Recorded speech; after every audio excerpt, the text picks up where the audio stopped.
North Korea showcased almost a dozen advanced intercontinental ballistic missiles at a nighttime military parade on Wednesday, in the biggest display yet of what its state-run media described as Pyongyang's nuclear attack capability.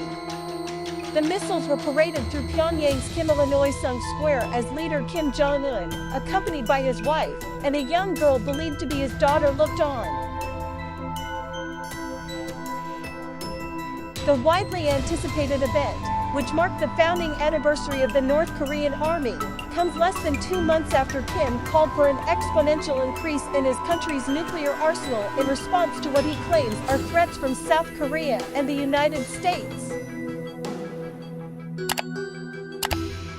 Last year saw North Korea test more missiles than at any time in its history, including an intercontinental ballistic missile, ICBM, that could in theory strike the U.S. mainland. That missile, the Hwasong-17, is what analysts said was showcased on Wednesday night. It looks like 10 to 12 Hwasong-17 ICBMs made an appearance. This is cumulatively more ICBM launchers than we've ever seen before at a North Korean parade, Ankit Panda, a nuclear policy expert at the Carnegie Endowment for International Peace, said on social media.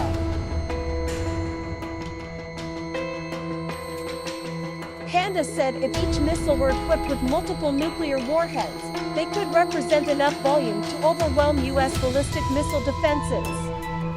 The unprecedented display appears to show Kim is following through on his pledge to equip the country with a nuclear arsenal that can threaten the U.S.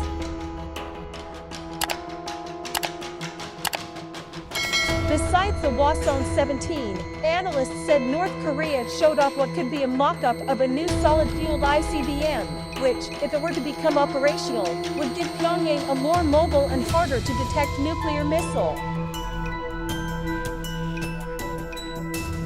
Solid-fueled rockets are more stable than the liquid-fueled ones like the Hwasong-17. That means a solid-fueled ICBM could be moved more easily and launched more quickly than a liquid-fueled one. North Korea said in December it had successfully tested a solid-fueled rocket motor. But the presence of the possibly solid-fueled missiles at the parade does not mean they are workable. North Korea is not believed to have flight tested a solid-fueled missile, and experts say it faces many technical hurdles before being able to deploy one. Besides the ICBMs, North Korean state media said the parade featured tactical missiles and long-range cruise missiles. The Kim regime uses its military parades to shore up domestic support for its military programs while sending a signal to the United States, South Korea, and others. But North Korea's missile buildup comes in violation of United Nations sanctions and soaks up resources that could be used elsewhere.